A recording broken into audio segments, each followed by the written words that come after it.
Today's episode of the Cantina is brought to you by Grow Generation. Whether you're at the Death Star or the Senate, they have everything you need to grow right where you are. More from them later in the episode. Welcome to a galaxy far, far away. Here at the Cantina Podcast, we provide top shelf service, including rumors, leaks, news, and reviews. Come in, order a Loman Ale, and remember, no droids allowed. Yeah, I was talking about Marvel, and this is not the Marvel show. That's Marvel Multiverse Mayhem, which you guys can find here on the GenreVerse Podcast Network. Thank you guys so much for joining us. We're available on YouTube. Hopefully you're watching our ugly mugs right now. Hit the subscribe button so you can catch this, the Marvel show, and more. We're also available wherever you get your podcast from. Google, Apple, Spotify, SoundCloud, and of course the LRMonline.com website. I'm Kyle Malone, joined as usual by Cam Clark here on the Cantina to discuss Star Wars. What's up, Cam? Nothing much. It's been a kind of quiet week in terms of Star Wars, but with one kind of key event that we clearly need to discuss, because we did get May the 4th was this week. Yep. And as it's kind of the Obi-Wan trailer saved May the 4th this year in some ways, because there was nothing else. There was nothing else to look at. And I guess, given how close Celebration is just round the corner, it's not that surprising. They don't usually do much for May the 4th. I mean, there was some sales, like Xbox and PlayStation were doing like sales of Star Wars games, and there was a few little things like that. But we did get a new trailer, as we predicted that it would be held off till May the 4th, and we were right. Yep. It makes sense. We weren't going to be the only ones thinking that. Yeah. I did a trailer reaction on the YouTube channel. We call them genre shots. And everything I see looks good. It looks cool. I love the one-liner, like he trained his father. Way to go, Owen. Could see it coming a million miles away, but I love it still. Yeah, like you protected his grandmom. Yeah. Psych. That's what you should have said. But at the end of the trailer, I'm still left with the same concerns and fears, which we've discussed. Apprehension's a great word for it, which we've discussed 100 times on past episodes. But what do you think of the trailer? I'm playing it right now, and I did want to mention I love seeing Obi-Wan with the blaster and that type of action setting. But what do you think of it, Cam? It looks as if there's a bit of hand-to-hand combat going on with Obi-Wan as well. I mean, we actually see very little of Obi-Wan himself outside of what we had already seen, like just the long shots. We don't really get to see any true dialogue or anything, so it still very much felt like a teaser to me, as opposed to a trailer where, other than probably the one little bit on Tatooine with Owen, which was kind of a personal, I really enjoyed that. But overall, I like the fact that we got to spend more time in this teaser away from Tatooine, even though Tatooine had the best scene from the trailer. Oh my goodness! We see a lot of other environments. Yes. That was pretty cool as well. I have to share this, dude. So you remember a long time ago, we used to consider teaser trailers, minute 30, short stuff, right? Quick. Tease it with a full trailer, usually pushing 2:15 to 2:30, right? So I got this up on the screen a month ago. We get the teaser trailer. It's a minute 46 seconds. Then the official trailer is a minute 29. The official trailer's shorter, but we expected. I didn't know that until you said that. But, it kind of does make sense, because everything's just so quickly cut. It's just like bang in this new trailer without kind of really putting too much context into it, which is kind of how I like my trailers anyway. Yeah, I like them rough and ready. I don't want to get too much of the story given away in a trailer, but yeah, I mean, so far I think we've seen enough to tempt us in and to say, hey, I'm going to try that new Obi-Wan Kenobi show. It looks all right. I'm going to give that a try, and then the proof will be in the pudding, as they say. And then we got to look at what we assume is the runaway Jedi that kind of stumbles upon Kenobi. God, I'm not going to try to pronounce his name. That's Kumail Nanjiani. Thank you. I was going to say the guy from Eternals, one of his most recent projects, but I think that's probably the Jedi that's on the run that bumps into Kenobi. Potentially that's a rumored thing going on. And then of course we have to talk about Forlom, however people want to pronounce it. There was a rumor that you remember there was a rumor that Forlom was going to be in the show, and we kind of get that. We did get that confirmed in the trailer, unless it's a droid that's called something different and looks exactly like Forlom and sounds exactly like Forlom as well.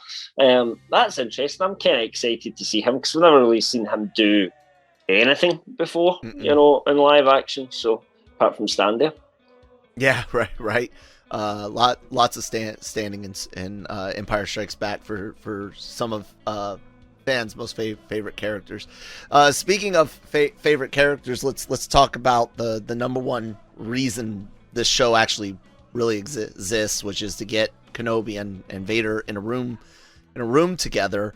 You see a scene with some green smoke effects and Vader's chest plate, and then Obi-Wan standing in some shadows with also some green haze around there. Whether or not the two scenes are connected or not, we did see more of Vader than I actually thought we would. I thought the chest piece, you and I thought breathing again. We thought maybe a silhouette or something. What did you think about the Vader tease in this? The arm I think it was just enough. We didn't get a full sort of face reveal. We didn't need it. But if not everyone follows all the rumours and all the cast news, there'll be casual people out there that don't know Hayden Christensen's back for this, even though it's been officially announced. They won't know that. So I think it's good in a way that they're saying that Vader will be in this to fans without kind of giving the game away too much of what they should be expecting. The casual fans anyway, because the rest of us have kind of known for some time that was the case. Yeah. It's a fine trailer, nothing to like write home about, but we'll have to see, man. Just two more weeks-ish. It looks good. Yeah. I mean, it looks better than the prequels. 3 weeks. Sorry. The very little dialogue that we've got sounds better than the prequels. That's not hard. I know it's not hard. Owen looks like he's acting, and to Obi-Wan they look like they're acting together rather than going, hey, I'm Owen Lars, I go on to be Luke's guardian. Which was almost the dialogue in the prequels at times. I think I saw something the other day there that said the prequels were 9 out of 10 in terms of. Oh my god! No, but wait, because I agree with this. We're 9 out of 10 in terms of a good idea, the imagination, the principle behind it. But like a 3.5 out of 10 in terms of execution and delivery, and it is the idea behind what they're doing is sound. It just was put together in a very, very rough package, and that's what I'm hoping for. And given when we before the prequels had come out, I thought at some point we would see more of Owen Lars and that connection and what happened between him and Obi-Wan, why Owen doesn't like them, and we're kind of getting some of that content now that we kind of didn't have from the prequels, but it's not enough on its own.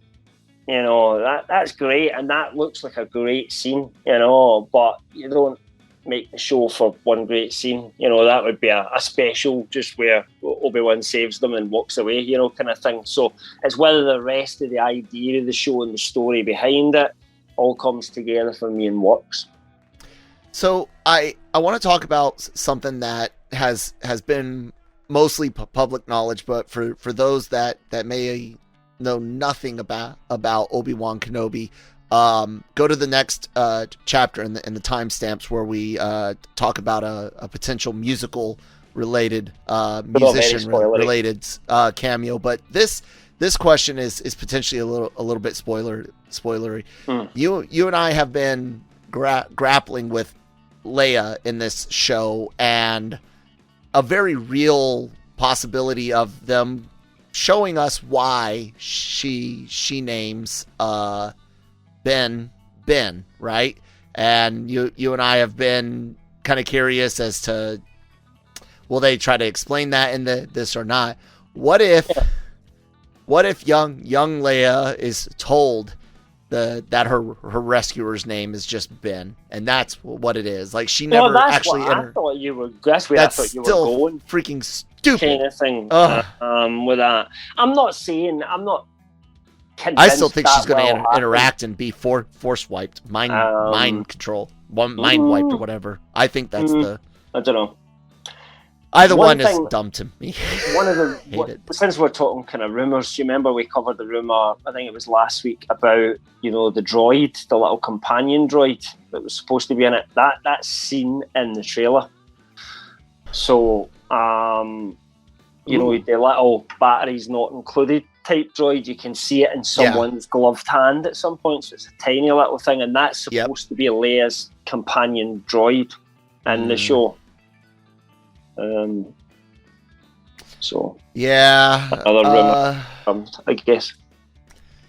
Well, we'll have to see how it all shakes loose. Like I keep saying, my biggest concern here is that razor thin area they have with a lot of what Obi-Wan does to, you know, fit in with episode 4. The stuff with Owen, that's a wide open book. You could fill, you know, an episode with conflict between those two. Just something everybody thought happened anyway, and they kind of alluded to it in A New Hope. So exactly. So we'll see how it all ends up. But let's go to the next, you know, topic. A potential musician showing up in Obi-Wan Kenobi. Cam, you wrote this up. Why don't you talk about it? Yeah. Who might be showing up under the Star Wars bridge? Well, it's Flea from Red Hot Chili Peppers, although I like to just call him Needles for his other Needles movie appearance, because he does play Needles in Back to the Future Part 2 and Part 3. That's the guy who, for anyone that's trying to remember back, calls McFly a chicken. Yeah. What's the matter, McFly? You chicken? Chicken. Anywho, on that note, this is an article that came from Star Wars Newsnet, and they're saying that their sources have told them that Flea actually does make a cameo in Obi-Wan Kenobi. And this kind of matches up with a few other things. One, Deborah Chow directed the Chili's most recent video. So there's a connection right there of why she would know something. And you can imagine, and he has worked as an actor before, so it's something that he does have experience of. So you can see him asking to get on Obi-Wan Kenobi and being told, yeah, why not, and get given a small part.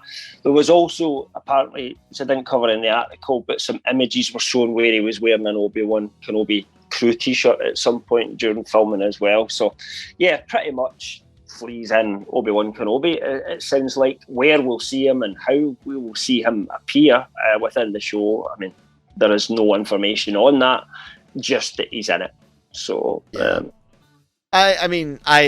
got Danny Trejo in Book of Boba Fett. We got there was a Mando cameo, wasn't there? There's been a few, depending on famous shit. One like this and one like Trejo, where it was like a pop star, a popular figure, like not like a who am I thinking of? Maybe I'm just thinking of the Taika Waititi, or not. Who was the guy that did the stormtroopers that were shooting at Grogu and stuff? One of them was a comedian or something, right? Sudeikis or something like that. Yeah, things like that. So that's what I was kind of getting at. Taking someone in pop culture right now. You think Ted Lasso with Sudeikis. You think of Danny Trejo's always in pop culture mind because he's freaking Danny Trejo. Flea, a musician. I kind of like seeing that, and it kind of makes you happy to see not everyone necessarily looking for big limelight with those, Sudeikis is just a voice. But that's like it. You can say then, would you, if somebody had given you that choice 10 years ago, you can have a walk-on speaking line in a Star Wars movie. You'd be there in a second, You'd probably, people would pay them for that opportunity, Easily. And these guys are just using a bit of their fame, and maybe it's always who you know, and if Flea's friendly with Deborah Chow and he got the chance, and it's not like he's never acted before, I mean, because I just thought, not knowing who the Chili's were at the time, I think the second Back to the Future film came out, I hadn't really come across them much, I just thought that was just a regular actor, so yeah, absolutely. And he's been in a few other things as well, and he's not the only Chili that's appeared in some cinema. He did voice acting too for cartoons. He was the voice of the wild caveman looking character in the Wild Thornberrys. Nickelodeon show. I don't know if you would have. The name rings a bell, but I can't recall. I know some of our animation makes it over there, but I'm not sure about. I think most which of it ones. does, but it's what era it came out in, and whether 90s, I would have that's been what I'm watching. saying. That's my teenage years, So. Exactly. So, anyways, like I said, I kind of like them letting these little like pop figures come in and do something. It's fun without it being too much. You know what I'm saying? Without it being too on the nose for some things. I'm looking at you, Doctor Strange, Multiverse of Madness. Anyways, let's take a quick word from our sponsors over at Grow Generation. Grow Generation, where the pros go to grow. From propagation to harvest, they have everything you need for your special garden. Grow Generation serves customers across the nation and carries a wide inventory of renowned cultivation brands. Go to www.growgeneration.com, where the pros go to grow. That could be another variant of him. The same exactly, yeah. Without saying the name, without saying any names, the variant thing is what I'm thinking. Because we're back on the air. Thank you guys, Grow Generation for sponsoring the episode.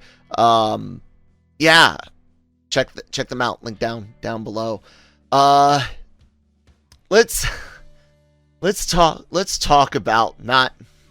There's one good thing from The Last Jedi, and that's right. The idea of letting the past die. Right. To a degree and in context. But not when you have to kill it like the sequel trilogy had to do in the original trilogy. I know, right? Kill it if they have to, and then they did. That was a bit rough. But let's talk about Papa Palpatine. Palpatine. Go for Papa Pops.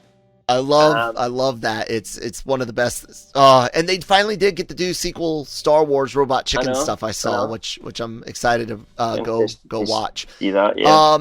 Palpatine is rumored to or not rumored, teased, rumored, however you want to word somehow it. Palpatine. Yeah, to be involved in something soon. Maybe even two things. The way he was kind of talking, but not necessarily as a physical appearance. Kind of the way that Mr. McDiarmid was talking about it. Mm-hmm. He recently appeared at a convention. It was the Imperial Commissary Collectors Convention. Star Wars Newsnet covered this, and this is what they kind of said Papa Pulps had to say. So I'll read that out first, and then we'll kind of talk about meanings behind it. There's a certain show coming soon set right about the time I may have considered to be very active. Whether or not you will see my physical body, I cannot comment on, but you will certainly feel my presence. Now, for a couple of reasons that, there's only two possibilities here, which is Obi-Wan Kenobi and Andor, right? Yep. Both shows are set roughly around the same time, few years difference between them, we think. But, that's very much when the Emperor is at the height of his powers, before the rebellions really kind of become a huge thorn in his side. He's pretty much wiped out the Jedi. He's running everything at that point. And it would make sense for there to be certainly references and for the Emperor's presence to be felt in both shows, I would say, because he's in charge in both shows, whether he's in it or not. The question is, could we get something like a hologram appearance at some point? That's what I'm thinking. I mean, that would be my best bet for something like Kenobi, where, maybe Vader would say, I found Obi-Wan bastard, what I mean, or something like that. Yeah. Kick his ass, Lord Vader. Go get your revenge. Go get your revenge, Lord Vader.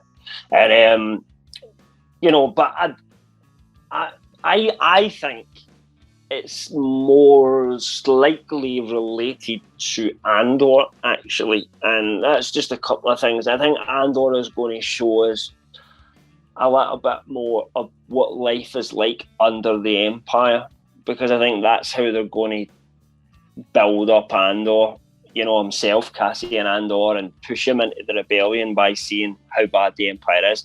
This is just going by some scenes that we know were shot where you had the Empire attacking what looked like a nice coastal relaxing place and just gunning people down and slaughtering them, which kind of doesn't feel like part of a specific action scene, if you like. Droids carrying bodies away, stuff like that. This was all seen in set photos. We also have the fact that there's a lot of rumours that there are Crimson Guards within Andor. Crimson Guards equal Emperor. Some people then theorised that there could be some sort of assassination attempt on Palpatine's life, something like that happens in the show. A kind of interesting plot point for them to hook around.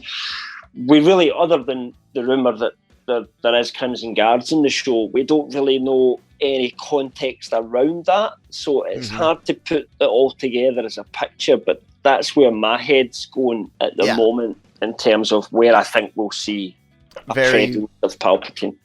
Very similar for my thoughts on it as well. Hologram is something that my brain immediately went to a holo message. With Vader as a potential, come on, you there. And then Andor is something that I've really been interested in. I'll say this: it sucks that they used Palpatine in Rise of Skywalker, because that's the only reason I really don't want him back in the capacity that you're speaking of, because it's just like, I don't want to deal with it again, which sucks, because the capacity that you're talking about is exactly what I would have wanted to see him again. Exactly. I've long kind of wanted to see some of the I always enjoyed the politics in the EU books, right? Getting to see the inner workings of the Empire, how Palpatine thought, how Palpatine acted. It's why politics was as Emperor. The problem with the prequels. It was dialogue and how they put it all together. It wasn't necessarily the actual fact that there was politics involved. I love that. I love that stuff. So, and in fact, the lack of that in the sequel trilogy caused some problems. So I want to see that, and I'm fairly certain that if he shows up in the capacity that we're speaking of, I'm fairly certain it won't rub me the wrong way. But it is kind of frustrating still, because there's part of my brain screaming, no, retract everything you just said. Screw that guy. Screw Disney for using him again. But it's all going to depend on execution. He's He's meant to be the mastermind here, so close, like boom on screen. And yeah. I'll tell you, my main reason for that is because I've never felt that they quite get the makeup as good as it ever was in Return of the Jedi, which is kind of how I would be expecting them to look at that point. And even Rise was better. Makeup Rise was better than Sith. For me. Yeah, but it was different because it was another phase, a different phase. That's not the same body, kind of thing. I just get upset with the neck latex from Revenge of the Sith that just looked awful. Revenge of the Sith just didn't look right compared to how it looked. It looked much scarier in Return of the Jedi and better, and it was like 15 years earlier or something like that, Well, his skin is still swollen and from the attack and stuff. Okay, we'll explain the final shots then. After he's had a minute to heal up and take a dip in a back to tank. It still looks awful. See, people make excuses for anything. We'll see how it shakes loose. Voices, hologram messages. Hopefully with the big head, without the body even. I like the big head style Emperor. It could be done very, very well, and I love that idea, Cam, of an assassination attempt. That would be really cool to kind of go through a Operation Valkyrie type thing on Palpatine. Yeah. I dig it. Anyways, one last kind of semi story, I guess, a filming update for Ahsoka. Everyone's been really, off of filming dates and times recently, simply because the things change so often and move around, and they film things at worth pointing it's for DC, one of the producers said of Black Adam, one of the reasons for the delay was because the visual effects houses are so swamped at the moment, so that could be having a factor on things potentially as well. And we also haven't ever seen any hardcore proof, but the way certain things happen in Book of Boba Fett with the Mandalorian characters in episodes of 5 and 6, we do theorize that some shows were, when they were at a location that they could also film something else, they did. So tell us a bit about what we're hearing for Ahsoka though right now. Basically when it comes to Ahsoka, as far as we were kind of originally told, if you like, it should have been filming by now. As far as we've heard, LRM, that there has been some filming taking place, but not with any of the main cast. It's not principal photography's not actually been set up yet. So this was a piece by Bespin Bulletin. They also talked a lot about some other productions, the Grammar Rodeo, but it was really just, it's still going to be filming soon. And a droid story they were talking about, which is going to be using motion capture. So it's maybe something more CGI than your traditional animation. I don't know for certain. Should be filming soon as well, but this is what they said about Ahsoka. Currently, I do not know if filming has begun, but they've started work on creating sets at the train yard filming location used for The Mandalorian, the Book of Boba Fett, Obi-Wan Kenobi as well. I was told over 3 weeks ago that the set's due to be constructed at the train yard appear to be some kind of temple ruins, perhaps a Jedi temple, with sources telling me the set looks like ancient Roman ruins. Last week, I managed to get a glimpse of the set being built, and I've included some images below so you can get an idea as to what I'm describing. We can't show the images in the article, but I'm sure you could probably jump over there and bring it up now. But basically, it does look like it's a good description of a broken down old Roman temple from 1,000 years ago. Doesn't really give us any kind of idea as to what is going to be taking place there, what is actually filming. But it means that things are about to kick off if they haven't done already. It's not as if they take out a newspaper article to say they started filming today or anything like that. So it may have started principle in the last week or so. the last update we had was a week and a half, 2 weeks ago, I think it was, where we had heard that some stuff had been filming but no main cast. So between now and then, that could have changed, absolutely. So I guess we'll just wait and see. But if not already, then Ahsoka is filming very, very soon, and some of the sets are being built. So that's the next kind of big show in the Mandoverse, if you like. Yeah, and all of this labor stuff, and I'm including stuff that's, out of people's hands, like, the COVID restrictions and issues to the supply stuff, to even the some straight up people that just got comfortable working from home and don't want to go back. It's definitely had an effect, but Disney is lucky with their access to the volume, and I know not every show uses it, but they are lucky with that, because it doesn't take anything to load up the assets for another project, film some B-roll, film some establishing shots, bring on some extras. You know what I'm saying? Like, hey, we've got the sand on the floor for Kenobi, but we're doing this weird thing on some other sand planet with Ahsoka. Load up that planet here on the volume. Bring in those stormtroopers or whatever. I'm just throwing random Star Wars things out there. We don't know for certain that's happening, it's so it's so easy to do. Yeah, it's so easy to do that because of the technology. The only issue with it, I mentioned this to Nick on our Doctor Strange review. The only real issue that I have with it is I think we're kind of in between. A few years ago, CGI looked amazing, right?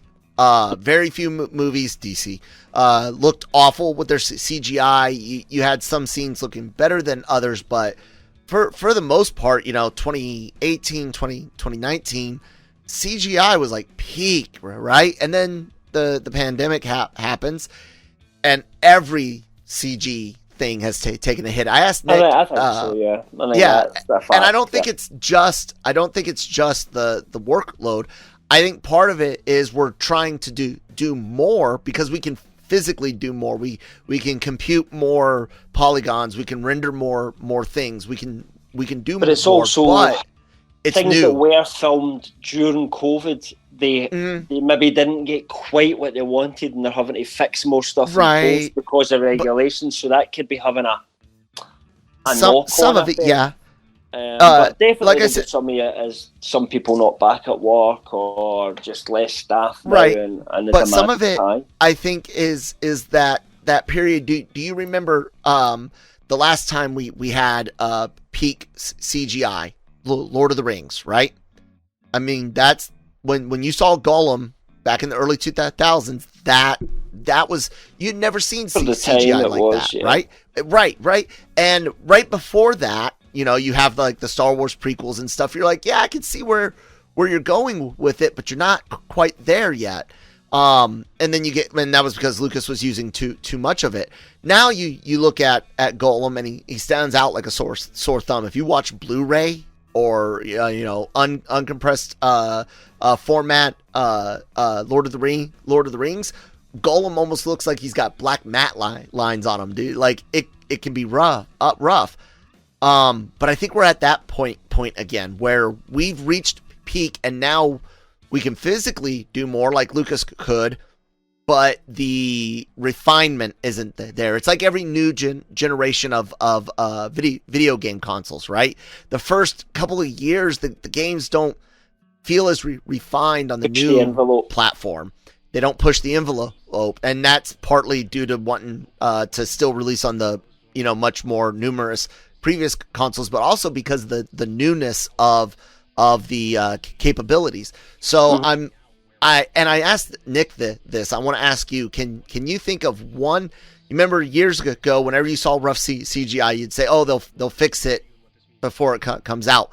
Nick, can you think of one thing that you've seen in the last 2 years that in the trailer had rough CGI, where they actually seemed to fix it, because I haven't.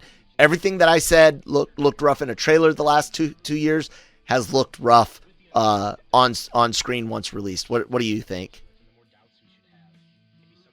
I can't think of anything specific that's looked rough on trailers other than films that I expected to be rough anyway. So sort of like the Sony ones. Wonder Woman. Wonder Woman. Spider-Man, and I'll say Doc Strange. Also, Gargantos, man, is rough looking. It is. Yes, it is. Anyways, I was just kind of one of those behind the scenes film geek, TV geek type chats. That's going to do it for us, guys. There's no real reason to carry on. No other stories for Star Wars right now, but there are other stories on LRMonline.com. You love that roll through, right? That was great. All of our celebrity interviews, reviews, written reviews, podcast episode reviews, and things like that, all available on the website. We do kind of news aggregation with our opinions on those. We also cover leaks and spoilers in the most sensitive way we can. So you guys get a chance to maybe get a feel for what the story's about without being totally ruined on anything. So check out the website. I mentioned the podcasts. They're available on all the podcast formats. Download your favorite app or put in that web address, hit the follow button, listen, and enjoy Marvel Multiverse Mayhem, where we did Doctor Strange as well as Moon Knight season finale, question mark, right? Animeversal Reviews, doing Spy Family, love it. It's great. The Cantina, Breaking Geek Radio, the podcast, all of those go up on the YouTube channel. Hit that red subscribe button. I also do the Genre Shot trailer reactions, like I mentioned.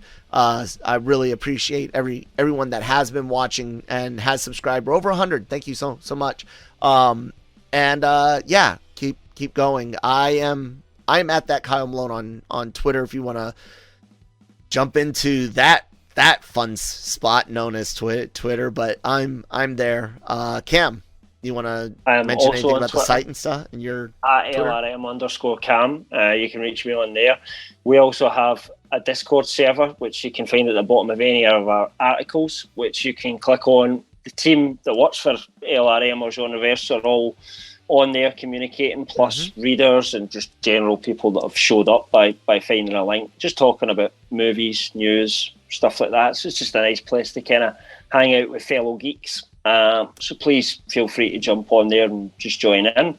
We're also looking for people that would like to write for the site at the moment as well. So if there's anyone out there that just loves writing about geek movies, things you're really into, if there's anything maybe we're not covering enough, or there's things that we do cover but you just want to write about them and be able to get your opinion out there about how they work and how good or bad things are, give us a shout. Absolutely reach out to us, and we can look at getting you involved in the team in some way.